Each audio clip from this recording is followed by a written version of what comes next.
कहना धन निरंकार जी, आज 57 निरंकारी संत समागम का ये आखिरी रोज और महाराष्ट्र में जहाँ पिछले 3 दिनों से सभी वो आनंद उठा रहे हैं, एक भक्तिमय हर पल अपना जी रहे हैं, एक सुकून का जिक्र जो बार बार आ रहा है, ये एहसास, ये कामनेस, ये पीस विद इन, ये भाव मन के, ये कोई क्षण भंगुर भाव नहीं है। हर एक के मन में ये हमेशा के लिए सुकून बस गया है, क्योंकि हर कोई यहाँ इस निराकार से जुड़ा हुआ है। ये निराकार हर समय क्या साथ इसने जिसने भी कायम किया, वो एक भक्त की अवस्था, एक भक्त का जीवन जी रहा है, भक्ति रोम रोम में बस गई है। तो कैसे ऐसा जीवन हर किसी के हिस्से आ सकता है? हर कोई अपने जीवन में हर समय का भक्त बन सकता है। तो ऐसा ही जीवन संतों ने हमेशा से संदेश दिया कि जीने का ये संभवता है, और मनुष्य जीवन में ये ज्ञान प्राप्त करके, ब्रह्म ज्ञान लेकर इस निराकार परमात्मा से हर समय के लिए अपना मिलाप कर ले। तो कैसे सिर्फ महाराष्ट्र ही नहीं, एक पूरे संसार में अगर हम देखें तो कितना वो फर्क आ जाता है, वो कितना देखने में कि रूप आकार या फिर एक ज्योग्राफिकली कोई डाइवर्सिटी है, या कोई बोलने की तरह कोई भाषा, कोई आकार शक्ल, तो कैसे इतने अलग अलग जहाँ देखने में ही है हर कोई। तो स्वभाव की बात आए तो अनगिनत स्वभाव होंगे हर एक के। कैसे अलग अलग स्वभावों वालों को भी अपनाया जा सकता है, क्योंकि अक्सर इंसान ऐसे ही कंफर्टेबल हो पाता है किसी के साथ कि अगर कुछ हमारा उससे मेल खा ले, कोई वो बात हो जो हम में और उस इंसान में कॉमन है, कि या हमारा कोई वो प्रोफेशन सेम हो, या किसी तरह की कुछ चीजें एक जैसी पसंद हो, या रहन सहन का तरीका, या कोई पढ़ाई उपलब्धि इत्यादि, कितने भी अगर हम देखें कुछ एक कॉमन फैक्टर इंसान ढूंढता ही है कि कैसे किसी के अगर नजदीक फील करना है तो वो एक कॉमन फैक्टर ढूंढा जाए। तो बात वही कि संत समझाते हैं, और अनेकों किसी भी धर्म ग्रंथों को हम खोलकर देख लें तो संदेश यही है कि वो कॉमन फैक्टर ये परमात्मा ही है, ये निराकार है जो हर कण में है, ये एक बराबर हर जगह है, हर एक के अंदर भी है, बाहर भी है, ये नष्ट नहीं होता। तो कैसे ये परमात्मा का जहाँ गुणगान हर किसी ने अपने तरीकों से किया, वो पिछले 3 दिनों में भी हमने देखा, वो कविता मात्र रही, एक भजन मात्र रहा, स्पीचेस रही, और अगर वो भी देखा जाए कि कोई वो भाषाओं का भी बैरियर नहीं था, उम्र का भी बैरियर नहीं था, बच्चे बुजुर्ग नौजवान हर किसी ने अपने तरीके से ये संदेश दिया कि इंसान अपने जीवन को संवार लो, इसको जीते जी हर कीमत पर, हर मोमेंट पर इस निराकार से ही जुड़ो, अपने मन को एक ठंडक हर समय की दो, ये सुकून दो, आनंद दो, शांति दो। तो जितना ज्यादा अगर हम और गहराई में जाते रहें, किसी भी संत का जीवन खोल के देख लें, चाहे इतिहास में हो या हमारे सामने आज की डेट में साक्षात, तो हर कोई यही समझा रहा है कि ये परमात्मा को हम किसी भी एक कोई कीमत चुका के नहीं, एक मुफ्त में ही परमात्मा मिल रहा है। उस संतों ने भी जैसे महाराष्ट्र में यहाँ एक बात इस तरह लिखी कि देव गया रुका ना लागे रुका मोल याही, कि कैसे एक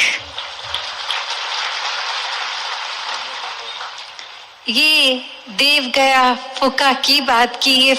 मुफ्त में ये परमात्मा मिला है, और ये परमात्मा को हासिल करने के लिए एक तरफ तो अगर ऐसा भी कहा गया है कि कोई मोल नहीं लगा, और दूसरी तरफ हम अगर देखें तो ये भी कहा जाता है कि इस परमात्मा को तो हम अगर अपना शीश कटवा कर भी पालें तो भी ये सौदा एक सस्ता सौदा रहेगा। तो कैसे ये कीमती निराकार है, ये परमात्मा है, जहाँ एक तरफ ये सौदा मुफ्त कहा जा रहा है, उस तरफ दूसरी तरफ ये इतना कीमती। तो वो बात सुनने में दो अलग अलग बातें हैं, पर अगर गहराई में उतरे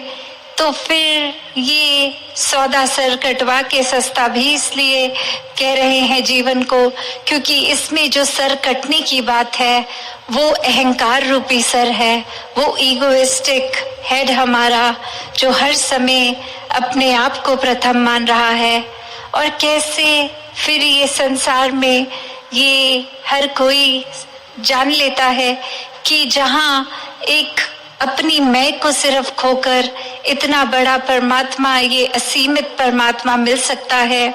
और सिर्फ हमें वो प्राप्त करने से अहंकार ही रोकता है कि हमें जब सब कुछ लगता है कि हम पहले ही इतने जानकार हैं, हमें स्पिरिचुअलिटी का सब पता है, हमें एक अपने जीवन को कैसे जीना है ये आता है, हमसे ज्यादा एक भक्ति किसी ने नहीं करी, या हमसे ज्यादा ब्रह्म ज्ञान की अवस्था को किसी ने नहीं एक प्राप्त किया। हम बहुत अपने स्पेयर में विज्ञानी रहे हैं या कुछ भी तरह का एक नॉलेज हमारा बेस अच्छा है। तो ऐसे अगर सोच विचार करके अपने आप को ही श्रेष्ठ मान लिया, प्रथम मान लिया, तो फिर तो ये स्पिरिचुअलिटी हमारे अंदर घर नहीं करेगी। एक परमात्मा जो पहले ही अंदर बसा है, ये इनसाइड आउट की जो जर्नी है कि अंदर हमारे मन में सुकून तभी होगा जब मन में परमात्मा है। तो कैसे एक इंसानों को अगर हर समय का सुकून चाहिए तो ये परमात्मा का मिलन अपने जीवन में एक मिक होना है, एकत्व लाना है। और कैसे फिर यही सौदा है जिसको एक कीमती भी बोला गया है, जिसको फ्री भी बोला गया है, कि बस अपने अहंकार, अपने एक सेल्फ इम्पोर्टेंस को छोड़ देंगे तो फिर एक समर्पित भाव आएगा। इस परमात्मा के एहसास में दिल पिघल के इसको सिर्फ प्यार करेगा। ऐसा ही सौदा अगर ये हर एक के जीवन में आता है तो वाकई ही हर किसी का जीवन महक उठता है। ये संसार की भी अवस्था अगर हम देखते हैं कि एक बार बार फोकस आता है कि जीना किस तरह है, वो तरीका जीने का क्या है, किस तरह एक अंदर से अपना स्वभाव बनाना है, एक जीवन में मिठास लानी है, प्रीत, नम्रता, एक ऐसे अन्य और अच्छे गुणों को अपनाकर हर समय वो गुणों में उनका प्रदर्शन हो, स्वभाव में, एक्शंस में, कर्म में। तो ऐसा अगर इंसान बनता है तो वो एक पूर्ण इंसान है, एक वो सच्चा मानव है। और कैसे एक कहानी जो दासी ने पढ़ी कि किस तरह एक व्यक्ति कहीं जा रहा, किसी को नजर आया और वो देख रहा है इंसान की दिन का समय है, लाइट पूरी है, फिर भी उस इंसान ने एक फ्लैशलाइट टॉर्च अपने हाथ में जगा कर रखी है। और अब वो इतनी सोच में कि ये इंसान तो कभी पहले देखा नहीं, शायद हमारे गांव में नया आया है, पर फिर भी वो रोशनी के समय जब सब कुछ साफ दिख रहा है तो भी एक टॉर्च का क्यों प्रयोग कर रहा है। सूर्य की रोशनी इतनी है, इसकी लाइट क्या ही दिखाएगी, पर वो उससे कुछ नहीं बोलता। आगे चलते चलते वो इंसान जब उस जगह रहता है तो रोज वो उसी तरह निकल पड़ता है दिन की रोशनी में अपनी टॉर्च लिए, टॉर्च जगाए। और अब पूरा गांव ही परेशान कि ये क्या बात है, दिन में टॉर्च लेकर ये क्यों घूमता रहता है। तो किसी ने फिर कुछ समय और निकलने के बाद उस व्यक्ति के जब जीवन में काफी साल और निकल गए तो एक बार जाके देखा कि अब उस व्यक्ति की तबीयत भी बहुत खराब है और वो बिल्कुल अपने अंत की ओर जीवन काल के पहुंच ही गया है। तो तब जाके उससे पूछा कि आप अब इस बिस्तर तक ही सीमित रह गए हैं, कहीं अपने आप चल भी नहीं सकते, फिर भी आपने ये टॉर्च अभी तक जलाई है जो हर दिन आप लेकर सूर्य की रोशनी के बावजूद भी ऑन रखते थे, तो इसके पीछे कारण क्या था? तो वो इंसान आगे से कहता है कि इतने साल मैंने बिता दिए इंसान ढूंढने में। पहले तो लगा कि एक सूर्य की रोशनी है तो मुझे शायद इंसान मिल जाएंगे, एक लगा कि ऐसा समय बीत रहा है मुझे कोई अनपढ़ मिले, कोई पढ़े लिखे मिले, कोई अलग किसी प्रांत के ऊपर आधारित मिले, कोई अपना एक अस्तित्व किसी एक तरह से अपनी महत्वता बताते हुए लोग मिले। बहुत ढूंढा पर कोई इंसान नहीं मिला कि कैसे ये इंसान मैंने जब देखा नहीं मिल रहे तो फिर एक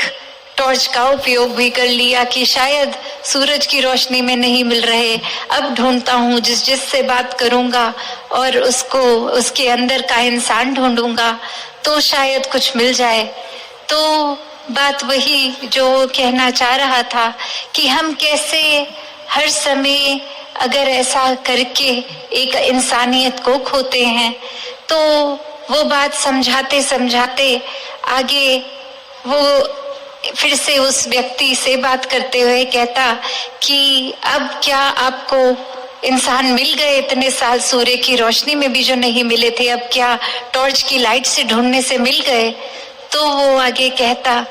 कि इंसान तो कोई नहीं मिला पर शुक्र है किसी ने मेरी टॉर्च नहीं चुराई, क्योंकि काफी हर समय ऐसे भी लोग दिखे जिनकी नजर होती थी कि मेरा ध्यान भंग हो, कहीं मैं इधर उधर ये रख दूं और वो चुरा कर ले जाएं। तो इंसान की अवस्था इस कहानी के माध्यम से ये इस दृष्टिकोण से कि कैसे एक इंसान का स्वभाव क्या बनता जा रहा है, जो इतना दैवीय इंसान, परमात्मा की अंश इंसान, एक बहुत ही इनोसेंस रखने वाली आत्मा इस शरीर के अंदर, और कैसे वो शरीर फिर दुनियावी माया में रहकर एक इतना अपने आइडिया से करप्टेड होके, एक अपनी सोच को इतनी दूषित करके ये आत्मा भी अब इतनी कंफ्यूज की जिस शरीर में है, जो एक दुनियावी माया दिख रही है, ये अस्तित्व कहीं इसी में ही खो गया, अपनी असली पहचान खो गई। तो कैसे अपनी असली पहचान को वापस एक असली रूप अपना देखा जाए? तो बात वही कि संतों का संग करके ही, एक ब्रह्म ज्ञान प्राप्त करके ही ये अपना असली रूप इस आत्मा को नजर आता है, ये परमात्मा से मिलन हो पाता है। और कैसे फिर जीते जी हर कोई जहाँ भक्ति का रंग लेते हुए अपने जीवन में फिर अपने जीवन को बहुत खूबसूरती से सब रिश्ते, सब जिम्मेवारियां निभाते हुए जी लेता है। तो कैसे हर किसी ने जहाँ वही एक कोशिश हर समय की करनी है कि इस निराकार से जितना जुड़ेंगे उतना एक असली इंसान हमारे अंदर का इंसानियत बाहर आएगी, और उसी इंसानियत को जीवित रखना है जब तक वाकई ही ये मौत ना आए। तो मरने से पहले ये जीने का सौदा है ब्रह्म ज्ञान, कि हर पल में जी लें, चाहे मौत तो एक बार ही आनी है, पर ये जीवन के पल हर समय इस तरह जिएं कि वाकई ही जीवन जी रहे हैं। तो हर कोई अपने जीवन को जहाँ एक खुशहाल जीवन अपनी एक माइंडसेट से, इस निराकार के आश्रय से कर सकता है, वो फिर आनंद की अवस्था में हर समय रहकर शुक्राने भाव में रह सकता है। तो ऐसा जीवन हर कोई जीता चला जाए। और पिछले कुछ दिनों से आप सभी महापुरुष जो अब समागम के आगे कंक्लूजन रूप भी आज का दिन, तो कैसे सेवाओं में कितने समर्पित रहे, और वो भाव चाहे वो महापुरुष जो उपस्थित हो पाए या नहीं हो पाए, तो भाव हरेक का, ध्यान हरेक का इस समागम की ओर ही, इस निराकार की ओर ही लगा रहा। और ऐसा ही अवस्था कि वो कोशिश सेवा की, ये संदेश को, एक ब्रह्म ज्ञान को घर घर पहुंचाने की, तो सभी ने जहां एक सबसे पहले एक वो प्रयत्न करना है कि खुद को इतना संवार लें कि किसी को कुछ प्रीच करने की जरूरत ही ना पड़े, हमारे कर्म ही हमारा एक प्रचार का साक्षात रूप बने कि हर कोई एक अपने आप में पूर्ण मुकम्मल इंसान बनकर जीता चला जाए, ताकि फिर ये संदेश भी कि कैसे एक इस तरह भी जिया जा सकता है, वो संदेश हर एक तक पहुंचे, हर एक की आत्मा इस परमात्मा से मिलकर ये रोशनी का अनुभव करे, ये सच्चाई का अनुभव करे कि हर कोई इस निराकार से जुड़कर ये सुकून ही प्राप्त करे। तो आगे के कुछ दिन, जैसे अभी सभी ने श्रवण भी किया कि महाराष्ट्र में एक जाकर अलग अलग जगहों में फिर आप सब संतों के दर्शन करने का अवसर मिलेगा, तो फिर उधर